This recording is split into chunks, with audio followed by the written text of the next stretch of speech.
que fazer quando sua operação militar especial de 3 dias vira uma surra de mais de 4 anos? Ora, finja até conseguir, é claro. Essa tem sido a postura recorrente da Rússia na guerra na Ucrânia, sempre desmascarada. E adivinha? Aconteceu de novo. Soldados de elite russos tentaram simular uma vitória na região de Zaporizhia. A Ucrânia mostrou a essas elites o que é uma verdadeira derrota. A farsa se transformou em funeral. A Rússia acreditava ter controle, mas no fim de maio enviou unidade de reconhecimento de suas forças aerotransportadas. O alvo deles, Stepnogorsk, que é um assentamento disputado durante grande parte da guerra. A Rússia não enviou unidades comuns. Aqui, não usaram a tática de mandar bucha de canhão para ser destruída por drones ucranianos. Desta vez, a Rússia enviou unidades consideradas elite de suas forças armadas. As forças aerotransportadas russas são paraquedistas treinados para operações como esta, com um objetivo simples: invadir Stepnogorsk e garantir uma vitória de propaganda para Putin em um momento crucial. Sabemos que o objetivo era a propaganda, pois as unidades russas estavam todas com bandeiras do país. Já vimos isso da Rússia antes. Enviam soldados para se infiltrarem, levantam a bandeira, tiram fotos e depois fogem e se escondem, criando a falsa narrativa de uma grande vitória para o Kremlin. Mas em Stepnogorsk, a Ucrânia não caiu nessa. As tropas russas avançavam discretamente, mas a Ucrânia as observava. Sem que os paus mandados de Putin soubessem, elas caminhavam para uma armadilha, não para uma vitória de propaganda. Quando chegou a hora, a Ucrânia acionou a armadilha com maestria. Antes de qualquer revelação, os atacantes russos em Stepnogorsk seguiram à risca o manual de operações de forças especiais. Tudo ocorria conforme o planejado. Os soldados de choque de Putin esperaram até terem a cobertura do anoitecer, o que deveria torná-los mais difíceis de serem detectados. Cada soldado estava equipado com camuflagem antitérmica para mascarar suas assinaturas de calor, e eles ainda esperaram por uma noite de chuva, adicionando uma camada extra de cobertura e potencialmente dificultando que os drones da Ucrânia os detectassem. Aqueles soldados sabiam exatamente o que estavam fazendo, e estavam fazendo exatamente o que deveriam fazer. Os russos podem ter sorrido por um tempo. Então, a Ucrânia atacou. Operativos da Unidade de Forças Especiais Artyom do HURR se fizeram notar pelos aspirantes a ocupantes russos. Artyom atacou de imediato. As forças especiais ucranianas, cientes de que cercaram os soldados de Putin, fizeram uma proposta a eles. Rendam-se agora e poderão sobreviver a esta guerra. Render-se quase nunca é opção para soldados russos, principalmente se acham que serão devolvidos às garras do Kremlin. A Rússia tornou crime a rendição voluntária. Soldados agora podem pegar até 10 anos de prisão se renderem quando a Ucrânia ordenar levantar a bandeira branca. Se esses soldados russos fossem da base, talvez arriscassem o Gulag para sobreviver. Os infiltrados de Stepnogorsk eram da elite russa. Morrer pelo líder foi ensinado desde o início do treinamento, por isso recusaram a rendição. Em vez disso, os soldados da Rússia abriram fogo. O que veio depois foi um banho de sangue. As unidades R-10 do HUR não tiveram misericórdia. Em um segundo golpe nas tentativas de Putin de criar propaganda positiva, a Ucrânia deixou claro o que ocorreu em Stepnogorsk no fim de maio.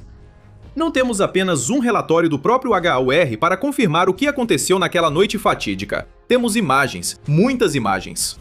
Vemos imagens gravadas de dentro de veículos blindados e tanques enquanto os soldados ucranianos avançam. Esses veículos foram atingidos por explosões inimigas, mas sobreviveram e seguiram avançando. Artam afirma que enfrentavam tropas com armamento pesado e equipamentos superiores, mas isso não fez diferença. As tropas ucranianas entraram em Stepnogorsk e fizeram uma histórica operação de limpeza. Esses soldados se dividiram em grupos e revistaram cada casa em busca dos infiltrados russos. Batedores buscaram sinais de movimento à frente. Unidades de assalto vinham logo atrás, despedaçando as forças russas pouco a pouco. Ao final, a Ucrânia venceu e a missão de propaganda de Putin fracassou totalmente. A elite da Rússia veio em busca de glória, mas acabou seguindo 1,4 milhão de seus camaradas rumo ao além. Sobre Artam, seu comandante afirma que as forças russas foram enganadas e entraram direto no chamado Bolsão de Fogo, despreparadas para o que as esperava. A elite do exército russo mostrou-se despreparada para enfrentar a defesa sistemática do HUR. Graças à dedicação e ao profissionalismo dos soldados, bem como à cooperação coordenada com unidades adjacentes do Departamento de Operações Ativas do HUR e com as forças de defesa da Ucrânia, nossas posições na área de responsabilidade seguem invioladas, afirmou o comandante do Artan, Viktor Tokarczuk. Putin queria mandar uma mensagem falsa para a Ucrânia, seu povo e o mundo. A Ucrânia respondeu de forma contundente para mostrar a Putin que até seus soldados mais elitizados podem ser pegos de surpresa e eliminados. O que vimos da Ucrânia aqui é o brilhantismo de seus estrategistas militares enfrentando o que há de melhor entre os melhores que a Rússia tem a oferecer. A Ucrânia saiu por cima. As implicações são enormes. Para armar a armadilha onde os paraquedistas russos caíram, a Ucrânia precisava saber antes que as elites da Rússia viriam. Mesmo com todas as precauções e os soldados russos seguindo o procedimento das forças especiais, a Ucrânia monitorou tudo e fez justiça. Atrair inimigos para emboscadas não é uma tática militar nova. Emboscadas são realizadas há séculos, mas raramente um feito desses foi executado com tanto estilo, tão bem documentado e contra soldados que supostamente são tão bons que deveriam prever situações como essa. A Ucrânia deu uma jogada de mestre. Putin deve estar furioso, já que a Rússia tinha muitos motivos para enviar o melhor que possuía para conquistar Stepanorsk. Sim, era propaganda, e vamos falar sobre isso. Mas para a Rússia era algo mais importante. Stepanorsk não é uma localidade qualquer. Ela tem sido disputada há anos, e em certos momentos, a Rússia teve uma reivindicação legítima sobre Stepanorsk. Isso mudou em meados de maio, levando a marcha de propaganda ordenada por Putin aos soldados. Vamos ao dia 18 de maio. Naquele dia, o Sensor.net informou que as forças de segurança e defesa da Ucrânia retomaram o controle total de Stepnogorsk. A unidade Artyom participou ativamente novamente e, junto com outras unidades, expulsou totalmente os russos. Assim, Stepnogorsk ficou sob controle total das Forças Armadas da Ucrânia pela primeira vez em meses. A situação na localidade foi estabilizada e, para piorar para o inimigo, imagens da operação mostraram como Artyom e outras unidades da Ucrânia destruíram os infiltrados russos. Essa derrota atingiu Putin. Stepnogorsk é uma das localidades mais estratégicas da região de Zaporíjia. Ela está localizada a apenas 30 quilômetros ao sul de Zaporíjia, o que significa que pode servir como base para ataques a uma região que Putin está desesperado para conquistar. Controlar Stepe-Kherson daria à Rússia algum controle sobre a rodovia E-105, no eixo norte-sul, útil para a logística e como rota mais rápida para Zaporíjia. A Rússia tenta usar a localidade para avançar rumo a Zaporíjia, incluindo movimentos pela margem leste do Dnipro em direção a Primorsk. O objetivo era deixar Zaporíjia ao alcance da artilharia. A Ucrânia destruiu esse objetivo em 18 de maio. Sem a vitória estratégica esperada em 18 de maio, Putin e seus comandantes criaram um plano alternativo. Se não puder vencer, finja. Foi isso que vimos no final de maio. As tropas de elite que a Rússia enviou para Stepe-Mahirsк tinham o objetivo de criar uma narrativa falsa de que a Rússia ainda tinha algum controle sobre o assentamento. Eles falharam. E para Putin, esse fracasso tem consequências terríveis. O líder da Rússia busca desesperadamente propaganda positiva, mas a Ucrânia segue desmascarando-o.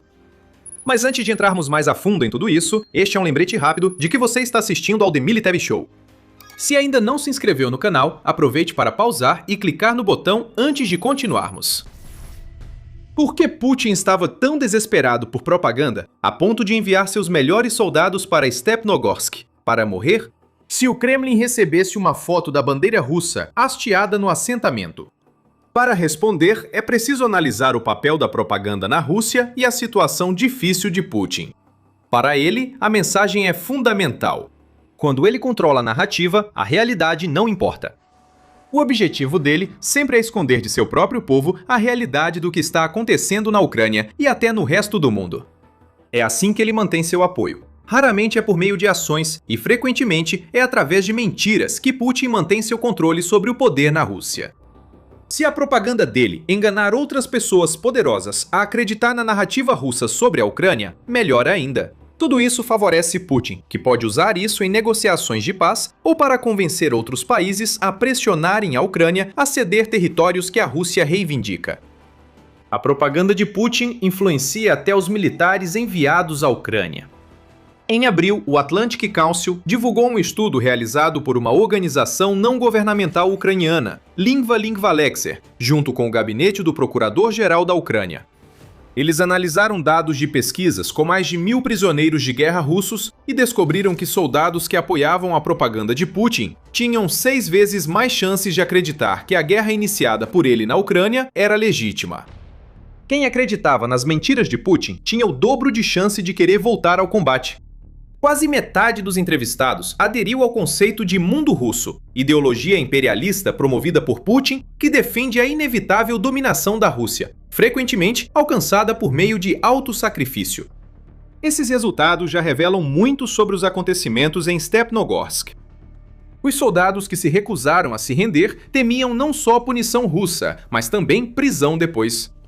A propaganda de Putin provavelmente os doutrinou, como fez com muitos prisioneiros de guerra interrogados pela Ucrânia. Eles acreditam no que seu líder diz e estão dispostos a se sacrificar para tornar a visão dele realidade. Se os soldados de elite russos tivessem vencido em Stepnogorsk e Putin tirado sua foto com as bandeiras hasteadas, teriam reforçado a mesma propaganda que os levou a essa situação. Putin não se importaria se eles morressem, desde que entregassem a foto. A mensagem seria criada, mesmo sendo falsa. Por mais importante que seja reunir esse tipo de propaganda, que supostamente mostra o poder indomável da Rússia para manter o controle sobre os militares, isso é ainda mais importante para Putin em um nível pessoal neste momento. Por quê? A reputação de Putin como líder forte da Rússia vem sofrendo abalos nos últimos meses. Temos visto indícios disso nas ações de Putin nas últimas semanas. Segundo o Independente, Putin admitiu na TV estatal que a Rússia enfrenta problemas após ataques de drones ucranianos incendiarem refinarias de petróleo pelo país. Quanto aos ataques contra a infraestrutura crítica em geral e infraestrutura energética em particular, é claro que esses ataques às nossas instalações de infraestrutura criam problemas, isso é óbvio, disse Putin durante uma entrevista em 28 de junho. Putin reconheceu a escassez de combustível causada pelos ataques da Ucrânia.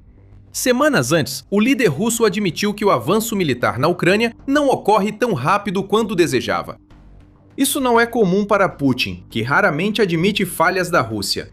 Mas essas declarações são 2 golpes na imagem de uma Rússia indomável que ele tenta criar com sua propaganda. Por que Putin fez essas declarações? Ele teve que fazer essas declarações. É impossível até mesmo para os russos que acreditam na propaganda de Putin ignorar o fato de que a Ucrânia tomou a iniciativa em 2026. Esses russos também não podem ignorar os incêndios e a fumaça no céu causados pelos ataques de drones da Ucrânia. Para Putin, essas admissões tentam mostrar que ele se identifica com as dificuldades que impõe ao povo. É tudo propaganda, de novo. Só não é o tipo de propaganda que Putin quer fazer. Isso funciona como paliativo por hora. O que Putin realmente quer e buscou em Stepnogorsk é uma vitória clara para mostrar ao povo russo. Ele queria a bandeira russa hasteada perto de Zaporizhia para mostrar avanço e queda de assentamentos ucranianos. Se as tropas de elite russas tivessem vencido em Stepnogorsk, Putin teria se reposicionado e voltado a reivindicar vitórias, mesmo que fossem falsas. A Ucrânia desmascarou a tentativa de criar uma narrativa falsa e expôs Putin. A unidade Artyom atraiu os soldados de elite russos para uma armadilha em Stepnogorsk. As imagens que surgiram dessa operação são o verdadeiro golpe para o Putin. Mesmo que ele tivesse conseguido sua foto com a bandeira hasteada, as imagens que vieram depois teriam desmentido todas as alegações que ele tentou fazer.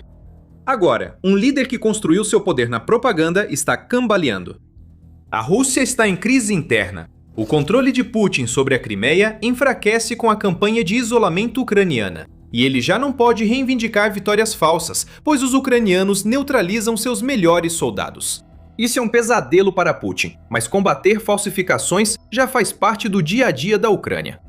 A Ucrânia divulgou rapidamente imagens e detalhes do ocorrido em Stepnogorsk, pois sabe que a Rússia costuma mentir sobre vitórias no campo de batalha.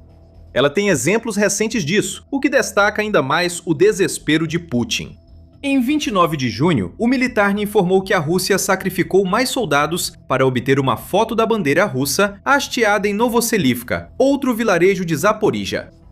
A 38ª Brigada Independente de Fuzileiros Motorizados da Guarda da Rússia foi enviada para a missão, mas fracassou diante de drones ucranianos e da resposta da infantaria, resultando na captura dos porta-bandeiras. Ainda tem dúvida de que Putin precisa urgentemente de uma vitória de propaganda? Uma segunda tentativa de encenar um hasteamento de bandeira no mesmo mês já diz tudo. No fim de 2025, houve uma onda de tentativas russas de forjar vitórias para criar propagandas, como em Stepnogorsk. Em dezembro de 2025, a Ukrinform informou que invasores russos tentaram o mesmo truque em Vovchansk, na região de Kharkiv. Desta vez, soldados da 57ª Brigada Independente de Infantaria Motorizada, do 16º Corpo de Exército da Ucrânia, impediram o hasteamento da bandeira. Não parece que a Rússia enviou soldados de elite, mas a intenção era igual: infiltrar pessoas, hastear a bandeira russa e fugir. Não funcionou em Vovchansk, nem a farsa da Rússia em Kupiansk. Em dezembro, a Rússia mentiu ao afirmar que tomou Kupiansk. O presidente ucraniano Volodymyr Zelensky foi à cidade e tirou fotos para provar que a Rússia mentia. Após um contra-ataque ucraniano, os ocupantes foram rapidamente expulsos da cidade. Vez após vez, a Rússia tem feito alegações falsas sobre conquistas apenas para a Ucrânia expor essas alegações pelo que realmente são. Em Stepnogorsk, a diferença foi que a Ucrânia eliminou os infiltrados antes que fizessem alegações falsas. Isso é eficiência. Parece que a Ucrânia agiu em Stepnogorsk no momento certo. Putin busca sua vitória propagandística para convencer os russos de que a invasão à Ucrânia não é um desastre total. Putin também precisa de poder de barganha. No dia 23 de junho, Putin disse: a Rússia, no entanto, como já foi declarado repetidamente, está pronta para negociações de paz com a Ucrânia. Está pronta para prosseguir com base nos acordos alcançados lá atrás em Istambul, acordos que, lembro a vocês, foram rubricados na época pela delegação ucraniana. Apesar do tom combativo, vê-se um líder russo falando de paz sem que ninguém tocasse no assunto. É assim que você percebe que Putin está em apuros. Ele recorre novamente às negociações. A bandeira hasteada em Stepnogorsk deveria dar a Putin alguma vantagem para usar nessas negociações de paz, supondo que elas realmente aconteçam. A Ucrânia eliminou essa vantagem e destruiu todas as cartas de Putin em uma brilhante campanha de 2026, deixando a Rússia em desvantagem. Os eventos em Stepnogorsk envolvem mais do que eliminar soldados russos de elite e privar Putin de uma vila estrategicamente importante. É mais que isso. Putin busca uma saída para a guerra que iniciou. Por isso, fala em paz e reconhece o impacto da campanha ucraniana no povo russo. Ele ganha tempo para conseguir propaganda falsa e aumentar as chances de sair desse período difícil, mantendo-se no poder e obtendo o que quer nas negociações. A Ucrânia tirou tudo isso e deixou claro que a Rússia está longe de controlar Stepanorsk. Putin está ficando sem tempo. Com o fracasso das tentativas de criar propaganda, o pânico toma conta da única área ucraniana ocupada que é crucial para Putin. Se quiser prova de que a Ucrânia está com todas as cartas na mão em 2026, basta olhar para a Crimeia. Ocupantes fogem pela ponte da Crimeia rumo à Rússia. Por quê? Descubra assistindo ao nosso vídeo, onde analisamos a situação da Rússia na Crimeia e seu impacto para Putin. E se você gostou deste vídeo, lembre-se de se inscrever no The Military Show para ver mais das nossas análises sobre os últimos acontecimentos na guerra da Ucrânia. E obrigado por assistir!